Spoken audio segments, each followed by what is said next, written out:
plans for defence of an independent Scotland include giving up the nuclear deterrent and replacing it with little more than a Scottish Navy comprising the Waverley and the Vital Spark? Does the Minister agree that Vladimir Putin will be rubbing his hands with glee at their latest outbursts?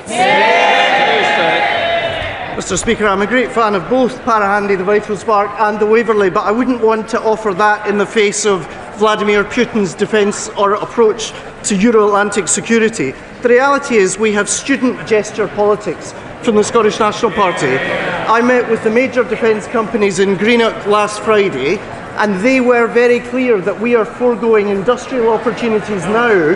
There is a real cost to the incompetence and student naivety of the Scottish National Party.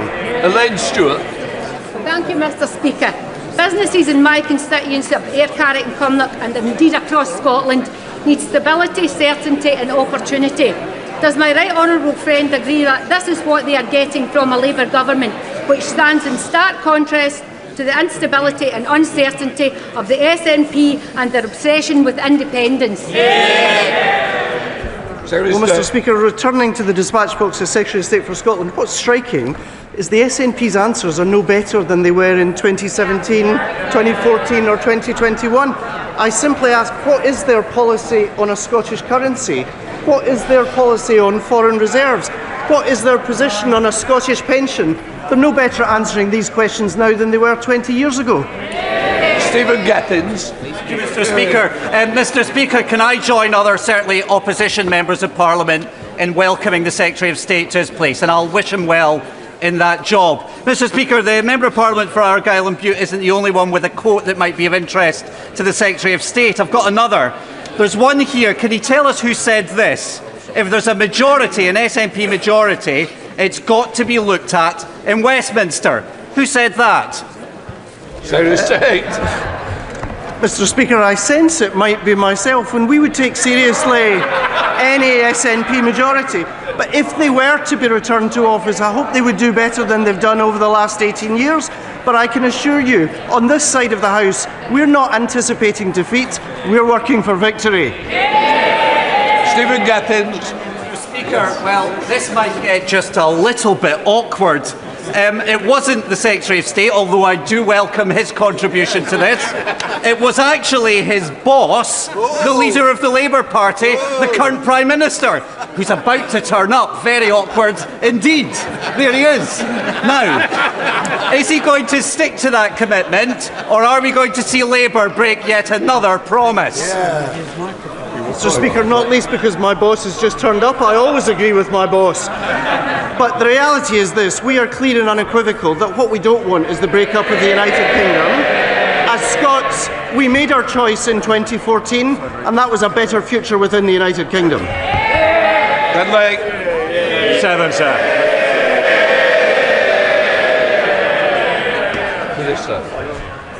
This government is working tirelessly to reduce the cost of living in Scotland. We've introduced the national living wage, we've delivered a generational upgrade to workers' rights and helped the Bank of England cut interest rates 5 times, putting money in people's pockets across Scotland.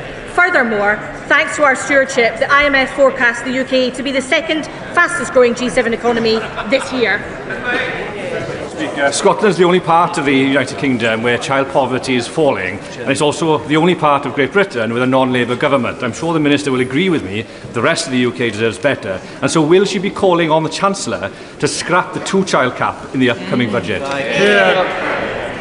Mr Speaker, there is a child poverty strategy on the way. It will be released in due course, and I can underscore our commitment to fighting child poverty with every breath that we have. It's what Labour governments have always done. It's what Labour government will do too. Brad Leishman. Mr Speaker, this weekend thousands of people will march in Edinburgh to say that Scotland demands better, and we are right to, because the Poverty Alliance say that 1 in 6 adults, around 1.2 million people, are living in food insecurity.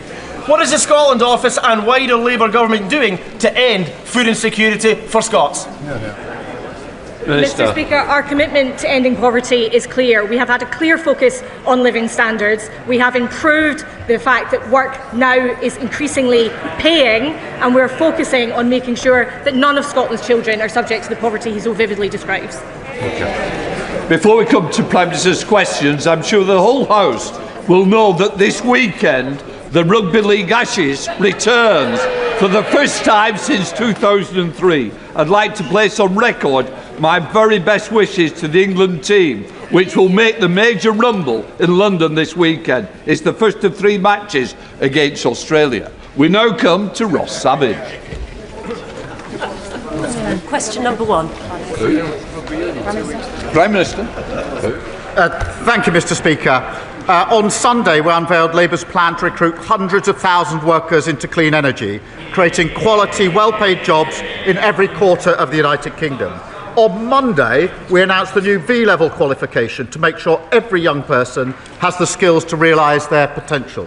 On Tuesday, our first ever regional investment summit in Birmingham secured £10 billion in investment, and today we're announcing tough new penalties to end the scandal of pollution in our rivers and seas. Mr. Speaker, that's national renewal with a Labour government. Mr. Speaker, yesterday I met Claire Throssell, who is here with us in the gallery today. Her 2 young sons, Paul and Jack, were murdered 11 years ago this week by her abusive ex-husband after a family court ordered he should have unsupervised contact with them. Claire's bravery and her campaign is humbling, and today I'm pleased we can announce that we will repeal the presumption of parental involvement, putting children's safety first. This morning I had meetings with ministerial colleagues and others, Mr. Speaker, in addition to my duties in this House. I shall have further such meetings later today.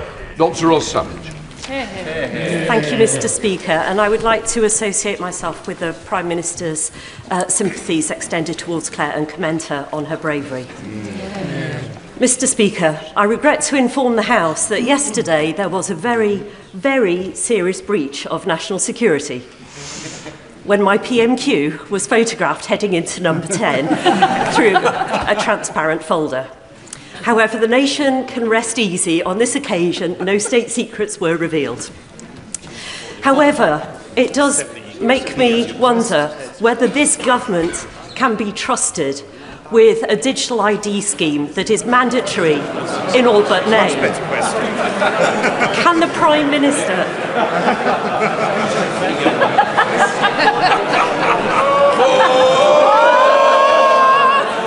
I'd like to keep the Prime Minister on his toes. Will the Prime Minister reverse this misguided scheme, or will he persist with a plan that makes all of our personal data vulnerable to hacks and attacks? Prime Minister. Well, I thank you for our question. The whole point of digital ID, of course, is that you can't see it, so that should at least deal with the first of her concerns. Look, it is important that we make access to services, public services, as easy as possible for people. And we all know the difficulties that so many people have accessing services, and digital ID has been shown in other countries to help. I do think this is an important step forward. I also think it's very important as part of our plan to tackle those who are entering our country illegally. Jane Kirkham. Thank you, Mr. Speaker. Households in Cornwall in temporary accommodation have increased by 265% in 5 years.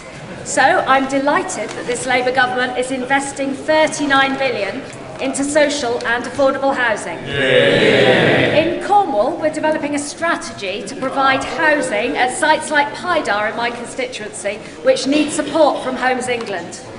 Will the Prime Minister arrange for us to meet the Housing Minister at our Homes Cornwall launch next month to accelerate discussions on a strategic partnership for Cornwall so we can build the right homes in the right places for local people? Prime Minister. Well, I know the Housing Minister would be delighted to meet my honourable friend to help unlock new homes for her constituents. We are working closely with local authorities through our small sites aggregator to build new affordable homes on brownfield sites. My goal, Mr. Speaker, is to restore the dream of home and ownership, which was stolen by the government, by the opposition when they were in government. Thank you. Leader of the Opposition, Kemi Badenoch. Mr. Speaker, first of all, can I pay tribute to the former Conservative MP Oliver Colville, who has very sadly passed away after a long illness. Colleagues will remember him for his love of cricket and, of course, hedgehogs. He will be very much missed. Mr. Speaker, 4 victims on the Rape Gangs Survivors Panel have resigned. And they've resigned because they've lost all confidence in the government's inquiry. So I'm giving my first question to one of them, to Fiona. She said, being dismissed and contradicted by a minister when you're telling the truth takes you right back to that feeling of not being believed all over again. Fiona's question is simple. What's the point in speaking up if we're just going to be called liars? Prime Minister. Can I thank her for raising that on behalf of Fiona, and let me give Fiona and the House my answer, Mr. Speaker, because the grooming scandal was one of the worst scandals of our time. Women and girls were abused and exploited by predatory gangs of men, and survivors have been ignored for many years, including by the state that, of course, is supposed to protect them. My vow to Fiona and them is that this national inquiry will change that. I do acknowledge that in recent days some members, including Fiona, have decided to step away from the panel. I say this, Mr. Speaker, should they wish to return, the door will always be open. But even if they do not, we owe it to them and to Fiona and to the country to answer the concerns that they have raised. The inquiry is not and will never be watered down. Its scope will not change. It will examine the ethnicity and religion of the offenders, and we will find the right person to chair the inquiry. I can tell the House today, Mr. Speaker, that Dame Louise Casey will now support the work of the inquiry, and it will get to the truth. Injustice will have no place to hide. Mr. Speaker, I doubt she'll be satisfied with that answer. He says that they could return to the panel if they wish to. Why would they do that? The government has been engaged in a briefing war against survivors. Elizabeth. Oh, really? They say shame. Why don't they listen to what Elizabeth had to say? Why don't they listen to what Elizabeth had to say? Elizabeth, who was abused in Rotherham from the age of 14, had this to say, and I quote, "The government has created a toxic environment for survivors." They were looking for answers from the Prime Minister, and what they've heard is Labour MPs saying shame at their words.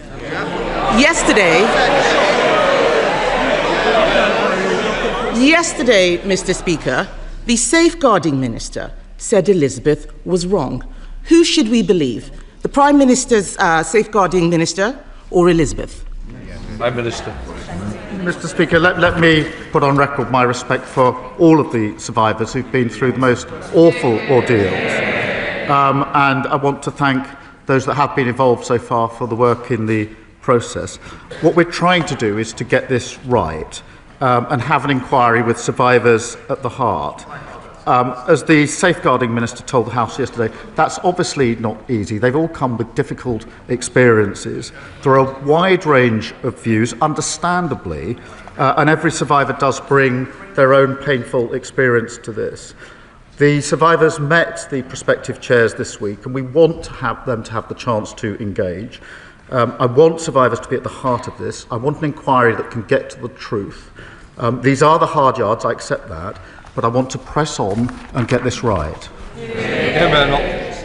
Mr. Speaker, he says that he wants survivors to be at the heart of this, but in his first PMQs this year, he said we did not need a national inquiry. And when he did, all of these MPs cheered. They were nodding their heads, including the Safeguarding Minister. They voted against the national inquiry 3 times. Yes, they did. Yes, they did. They voted against the national inquiry. They voted against the national inquiry 3 times, so the victims don't believe them. They can say no as much as they like. It is on the record. They don't like it, but it's true. Now, one of the victims has quit. Contrary to what the Prime Minister's just said and what the Home Secretary wrote this morning, they believe that the inquiry will downplay the racial and religious motivations behind their abuse. Aren't the victims right when they call it a cover-up? Prime Minister. Well, let me reassure the victims and the House that the scope of the inquiry will not be diluted, and we won't shy away from cultural or religious issues. And Mr. Speaker, it was me that commissioned Baroness Casey in the first place, who gave me her recommendation in relation to a national inquiry, and we have, in the 4 months since then, finalised the panel and trying to get the leadership of this inquiry right, with survivors at the heart. Mr. Speaker, in that period, we have also reopened 1,200 historic closed cases. I have long argued, Mr. Speaker, that the criminal route where it can be pursued is the right route for perpetrators. We've introduced mandatory reporting of child sex abuse. I happen to think that is a vital safeguard. I've been campaigning for that for over a decade. I asked the last government to introduce it, and that fell on deaf ears. And that mandatory reporting of child sex abuse is something each and every one of them voted against earlier this year. And we've given victims and survivors the power to seek an independent review of their cases. But, Mr. Speaker, in relation to this inquiry, I want to go as fast as we can to get the justice that is deserved. I want to ensure survivors are involved in that, and we're balancing the two to get this right, and I'll continue to do so. Mr. Speaker, he's talking about mandatory reporting. I will remind him what Fiona asked. What is the point if the victims aren't going to be believed? What would be the point of mandatory reporting? All of this is happening now. All he's saying is because 4 of those victims resigned from the survivors panel. If they hadn't done that, they would have continued with the watering down, which we all know that they were carrying out. So yes, the victims are right to be worried. He also talked about looking for a chair. It has been 10 months since we first called for a national inquiry. 10 months. It is shocking that they still do not have a chair. One of the final 2 candidates, Mr. Speaker, has pulled out, leaving a former police officer that the victims don't want. What they do want is a judge. They deserve a judge. So, Mr. Speaker, we are talking now. We are talking about the industrial scale rape of women and girls. Unlike most of the inquiries going on, why is it that this inquiry doesn't deserve a judge? Prime Minister. Can I answer that? It's a serious point, Mr. Speaker, because whether it should be judge-led was looked at by Louise Casey, and she decided against that for a reason, and her reasons were twofold. I'll spell them out. The first was the speed with which we could do this, and it would have been... They asked the question, and the first was the speed with which we could do this. The second is really important, and that is that at the same time as the inquiry, I was absolutely determined that criminal investigations would go on at the same time. One of the problems that judge-led inquiries run into, I've seen and experienced this myself, is that they're often held back until the end of the criminal investigations. And I was determined that we'd be able to run the two together. And it's because of that, Mr. Speaker, that we've been able to reopen 1,200 historic cases at the same time. And Mr. Speaker, she asks, what's the point of mandatory reporting that she voted against? I don't think she understands how it works. This,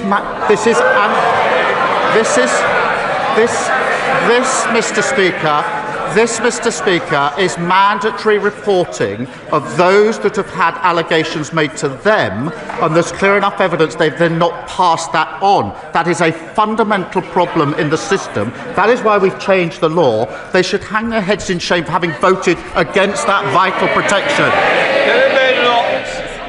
What he should hang his head in shame in is calling this a far-right bandwagon when we first raised this issue. The deputy leader, the future deputy leader, we all know who's going to win, called this a dog whistle. What we need to think about right now, Mr. Speaker, is the victims. It is the survivors. I spoke to one of them yesterday. Let's remember, these are victims who waived their anonymity, an incredibly difficult thing to do. And they believe that the safeguarding minister has lied to them and about them. One of the survivors has said, and I quote, "Jess Phillips needs to be removed because I don't think her conduct during this has been acceptable for the position that she holds." Those aren't my words. Those are the words of a survivor. It is a shame that Labour MPs are drowning that out. The member for Birmingham Yardley has clearly lost the confidence of the victims. does she still have the confidence of the Prime Minister? Can I just say, Prime Minister, even if we are quoting somebody else, we shouldn't quote it because it's a direct allegation against a member of this House. So I'm sure that that's not what was intended, Prime Minister.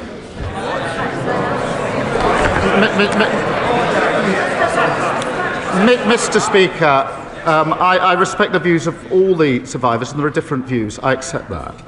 But the safeguarding minister, I think, has probably more experience than any other person in this House in dealing with violence against women and girls. Alongside her will be Louise Casey. These two individuals, Mr. Speaker, have spent decades standing up for those who have been abused and sexually exploited. And I absolutely think they're the right people to take this forward. Mr. Speaker, she doesn't have more experience than the survivors. The fact is, just a few weeks ago, he was standing there telling us he had full confidence in the best friend of a convicted paedophile. So it is no surprise that people have no confidence in what he is saying. The victims have said that she should be sacked. We on this side of the House believe that she should be sacked because this is about Labour failure. Labour never wanted this inquiry. We demanded it. It has been Labour-run councils, Trafford, Bradford, Blackpool, that tried to suppress the truth. It is Labour ministers attacking the victims. We're standing up for them. And how is it, Mr. Speaker, how is it that whether it is rape or Chinese espionage, when he's in a position to do something about it, it's always someone else's fault? Well, Mr. Speaker, my priorities are listening to and standing up for the survivors. That's why we're doing the work on the inquiry. That's why we've reopened the criminal cases, why we brought in mandatory reporting. But I would gently remind them they had 14 years in office. They barely mentioned this issue. And where there were inquiries, they failed to act on them. We have done more in the time we've been in office than they did in 14 long years. Thank you very much, Mr. Speaker. Mental ill health affects 1 in 4 of us. It costs this country up to £300 billion a year. So will the Prime Minister join me in thanking the staff at McGill Health Park who do a brilliant job in looking after those suffering from mental ill health? And will he wish them well with their plans to set up a world-leading research and innovation centre which will make an enormous contribution towards this government's stated aim of giving mental and physical health care equal priority? Prime Minister. Well, of course I join in thanking the staff at McGill Health Park. Mr. Speaker, we are investing £15.6 billion to bring down mental health waiting lists, vital in continuing to drive down inactivity and helping people to get the care that they need. In the upcoming multi-year capital budgets, we will enable NHS Trust to accelerate decisions on local priorities, and that could include developments like the Mental Health Digital Research Centre that he champions. Leader of the Liberal Democrats, Sir Ed Davey. Thank you, Mr. Speaker. Can I agree with the Prime Minister about the words he said about Claire Frossell? And agree with him that it's right that we change the law, and I hope it's named after her sons, Jack and Paul. Mr. Speaker, given the revelations about Royal Lodge, does the Prime Minister agree that this House needs to properly scrutinise the Crown Estate to ensure taxpayers' interests are protected? The Chancellor herself has said that the current arrangements are wrong, so will the Prime Minister support a select committee inquiry so all those involved can be called for evidence, including the current occupant? Prime Minister. Well, it's important in relation to all properties, Crown properties, that there is proper scrutiny. I certainly support that. Sir Ed Davey. Well, Mr. Speaker, I hope the House can look at this properly and all people can be summoned to the relevant committee. But turning to the economy now, Mr. Speaker, I know members opposite are relieved. They are finally allowed to say the Conservatives' Brexit deal is a disaster. Yeah. But, Mr. Speaker, that can't just be a political ruse to attack the honourable member for Clacton, however much he deserves it. Or even worse, Mr. Speaker, or even worse, Mr. Speaker, given we still have the highest inflation in the G7, it mustn't be a smokescreen to raise taxes on ordinary people. Mr. Speaker, it must be a call to action. So will the Prime Minister act now to repair the Brexit damage by negotiating a new UK-EU customs union to boost Britain's trade and grow our economy? No, I don't think that's the way forward. What we've done is to have a much closer relationship with the EU, recognising the damage done by the flawed Brexit deal that the party opposite negotiated. We've also struck deals with India and with the US, record investment into this country, and the fastest growing economy in the G7 in the first half of this year. Daniel Francis. Thank you, Mr. Speaker. This summer, I visited every road across the Bexley and Crayford constituency to reporting potholes to ensure the £895,000 given by this Labour government to the Conservative controlled council in the London Borough of Bexley is spent. However, the Conservative cabinet member responsible for roads on the council wrote to our local newspaper asking that I stop reporting potholes because it was causing work for the council. Will the Prime Minister join with me in urging my Conservative council to get on and spend that money to make roads like May Place Road East safe to drive on? So this is a local Conservative council telling him not to point out potholes in case they have to fill them. That's outrageous, just like the record of the last 14 years. Mr. Speaker, we know how problematic, dangerous and costly potholes are to drivers. That's why we've delivered record investment to maintain our roads and fix potholes. That's £1.6 billion, Mr. Speaker. That money's been given to councils, but it comes with strings. So my message to reinforce this is clear to the council. Use the money, fix the roads, show how you're carrying out repairs, or lose the money because it's councils who get on with the job of fixing our roads. And I'll make sure the Road Minister follows up with him. Ellie Jones. Thank you, Mr. Speaker. Given that the TUC has calculated that the wealthiest 10% of households in the UK hold more wealth than everyone else in the country put together, does the Prime Minister agree with me that it is inequality, not immigration, that is a threat to our country? Well, Prime Minister. Mr. Speaker, we need to deal both with the levels of immigration and with inequality, and that's what this government is doing. And as we get on with trying to boost our economy, can I gently point out that if we want more equality, if we want our economy to be stronger, their party needs to start voting for some of the measures that will make it necessary. Michelle Walsh.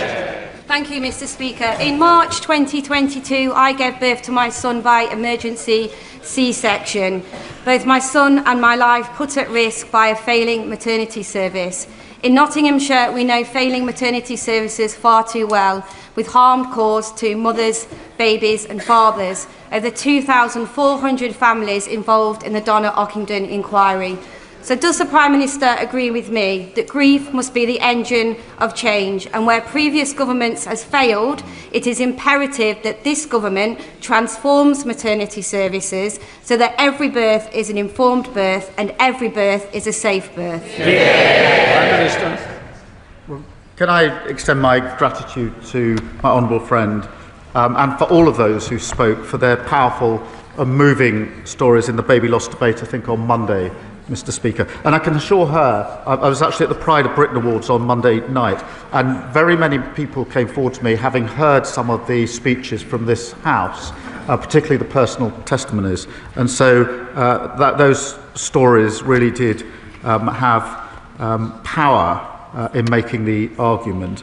We do need to fix what needs fixing, so we'll fix the maternity services, improve safety and make sure every mother is heard and gets high quality care, Mr. Speaker. Mr. Speaker, my constituents have so many questions they'd like to ask the Prime Minister, but I'll settle for one today. Can the Prime Minister define when grey belt is really grey? Prime Minister. Well, Mr. Speaker, let me give a simple example. We had an example of green belt, which was in fact a car park where building didn't take place, a non-green belt, which was an open playing field where building did take place. That doesn't make sense to me, and that's why we've got the policy we have. Thank you, Mr. Speaker. 12-year-old Millie Blair from Oundle, who joins us today in the gallery along with her mum Gemma, her sister Jessica and her dad Gordon. On Millie's 11th birthday, she was diagnosed with a rare bone cancer, which led to her leg being amputated. Millie attends Prince William School but cannot access the lower playing field because the slope is too steep. Her parents, the school and I have asked East Midlands Academy Trust to put in a ramp. They've refused, claiming they are not subject to certain parts of the Equalities Act. Would the Prime Minister agree with me that the Trust has an absolute moral obligation to make these adjustments so that Millie can have full access to all of her school so she can play and thrive with all of her friends? Prime Minister. Can I just welcome Millie to the gallery? She's looking down, as I appreciate the members opposite can't see it, but she's smiling down with the courage and positivity that I know is everything to her, and we absolutely salute that, and we're humbled by it. In relation to the decision, Mr. Speaker, I really do find it hard to understand how a school trust could make a decision like that in relation to the ramp. And rather than, as it were, berate them from here, I would just implore them on behalf of, I think, everybody here, and Millie in particular, to just look again and please, I hope with the endorsement of the whole House, to reconsider that decision, put that ramp in, and match the positivity and the courage that Millie has shown all of us. And I thank the honourable friend for raising this campaign. Will Foster. Thank you, Mr. Speaker. The Times has reported that local elections across the country will be delayed for a second year in a row. The leader of my local authority, Surrey County Council, has had to go on record to say that he hasn't called for elections to be cancelled, but other Conservatives clearly have. Mr. Speaker, can the Prime Minister give me a cast iron guarantee that my constituents in Woking and others across the country will not lose their democratic right to vote? Prime Minister. Well, I thank him for his question, and he knows we inherited a situation where local councils were underfunded and millions were wasted on duplication. By reforming the system, which is what we're doing, we will save money and reinvest it in improved public services. In Surrey, just in response to his question, we expect the elections to be in the new unitary councils, and we'll be setting out the planned timetable very shortly. Alan Strickland. Thank you, Mr. Speaker. Central to growing our economy is delivering major events that drive footfall and investment. So does the Prime Minister share my disappointment that since Reform took over the running of Durham County Council, they've slashed funding for Durham Pride, which brings in 20,000 people a year. So they can't cope with accountability, Mr. Speaker. They have cancelled the Lumiere Festival, which has brought nearly 1.5 million people into County Durham since it started, undermining businesses, undermining communities. Would the Prime Minister agree that if Reform can't run one county council, they certainly can't run Scotland, Wales or our United Kingdom? Well, he's absolutely right to point out, as voters in Durham can see, what you get if you vote Reform is total chaos and broken promises. Mr. Speaker, councils have a vital role in our communities, and it's not just Durham where Reform are doing real. I think 4 councillors in Kent have just been suspended for bringing the party into disrepute. I mean, bring the party into disrepute is quite something for a party whose Welsh leader accepts Russian bribes to spread Putin's propaganda. Sir Ashley Fox. Mr. Speaker, Western Hospice Care provides an invaluable service for my constituents with a terminal illness. The hospice now faces an increased bill for national insurance charges of £139,000 a year as a result of the Chancellor's jobs tax. Now, the Prime Minister will know that the money he's announced for capital expenditure can't be used for day-to-day running expenses. He will know that the money he's announced for children's hospices won't benefit Western Hospice Care. So what help can he offer Western Hospice Care as they struggle under the tax burden imposed by his government? Prime Minister. Mr. Speaker, we're putting in the support that we can for hospices. And of course, the money that we've put aside at the budget for the NHS is absolutely crucial in relation to that. The NHS was underfunded for 14 long years. We've now put the funding in to allow the NHS to do the work that it needs. Julie Bibb. Mr. Speaker, December will mark the 10th anniversary of the Storm Desmond floods that devastated my Carlisle constituency and forced thousands of people from their homes. Despite promising us new flood defences, previous Conservative governments left them unfinished. With climate-related rainfalls forecast to increase in the North West over the next decade, does the Prime Minister agree with me that the climate change sceptic policies peddled by some of the parties opposite are both reckless and dangerous, and will he assure the people of Carlisle that this Labour government will defend our great border city? Prime Minister. Well, Mr. Speaker, she's absolutely right that the Tories left our flood defences in their worst state on record, and we, of course, are building them up again, investing over £10 million to protect homes and businesses, and we've delivered over 150 flood schemes in our first year, and I want to see this progress even more rapidly. My honourable friend is a superb champion on this issue.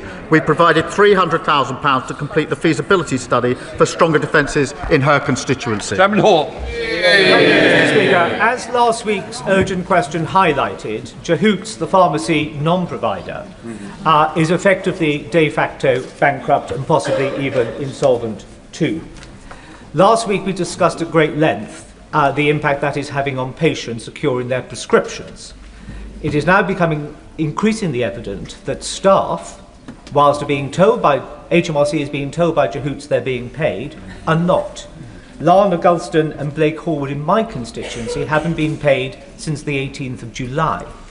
They are resorting to the kindness of friends and the support of food banks to make ends meet. The Minister, the member for Aberfan and my steg, is doing fantastic work to try to drive forward modernisation of the regulations. But this is now impacting the work of the Department of Business and Trade, HMRC and DWP. Could I urge the Prime Minister to convene those three departments alongside the DOHSC to secure a better deal and a fair deal for patients, but also for those who are currently employed and trapped in employment, not released by being made redundant, but are not being paid? Well, can I thank him for raising this really serious issue, as he's done on a number of occasions, because it affects constituents of his, but also across the country. And it's simply unacceptable that customers and staff have been so badly let down. I know he will be meeting the relevant minister, but just let me update him here and now in a couple of respects, because officials are currently reviewing whether the Integrated Care Boards and the General Pharmaceutical Council need additional powers to address pharmacy businesses that do not play by the rules, and I think that's exactly the point he raises. That could include powers for the councils to go after business owners in addition to the pharmacy professionals. There'll be more detail when he has his meeting, but I thought it helpful to give those two indications. Thank you, Mr. Speaker. Well over 1,000 youth clubs have closed in this country since 2010, with a huge negative impact on our young people.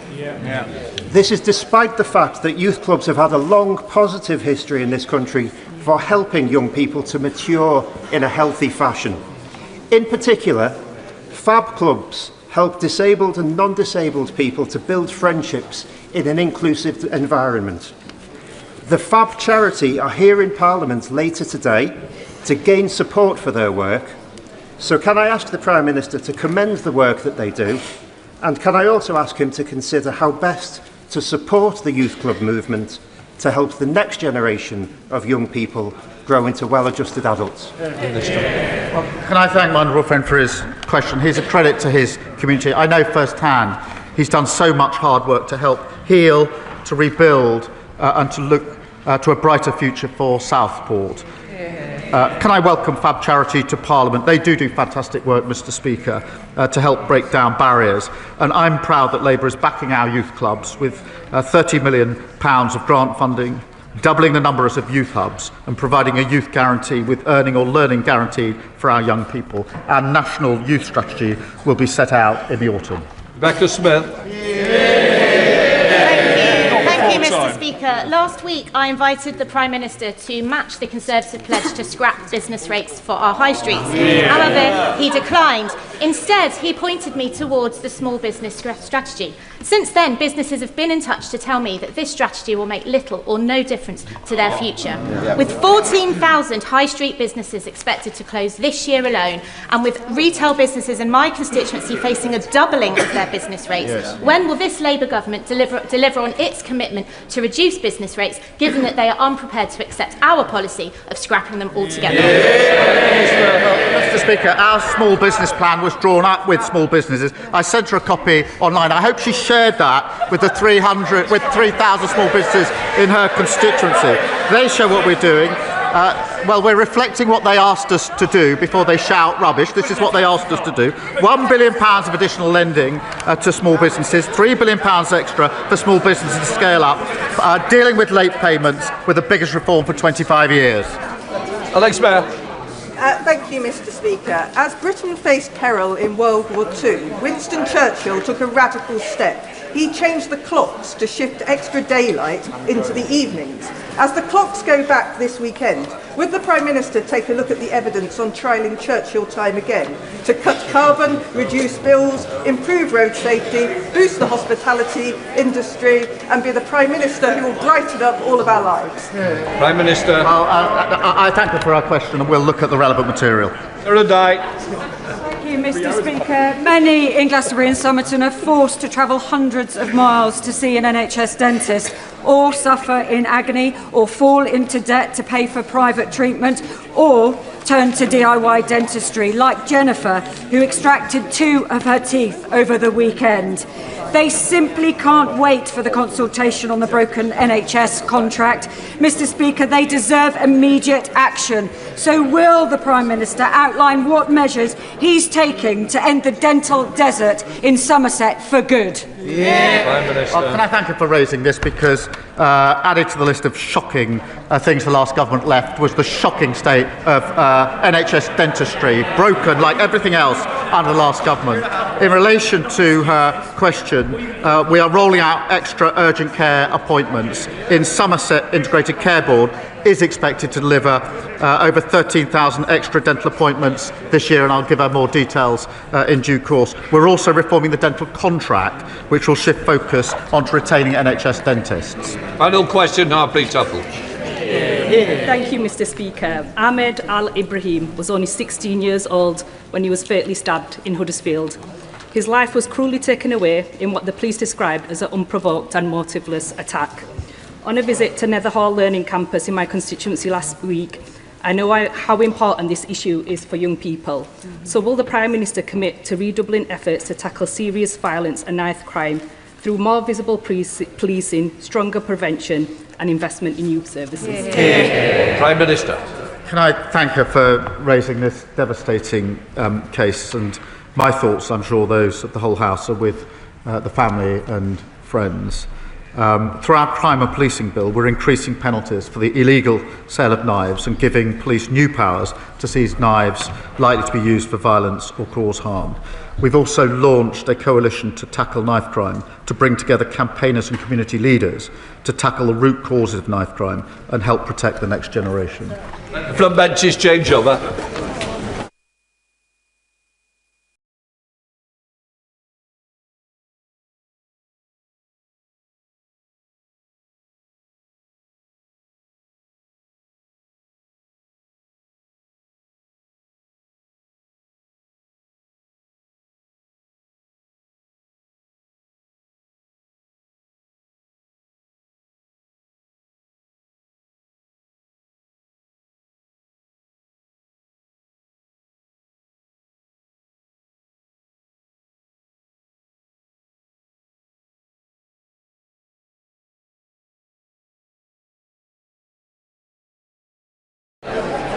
If colleagues could exit the chamber quietly and quickly, we will move on to the statement shortly.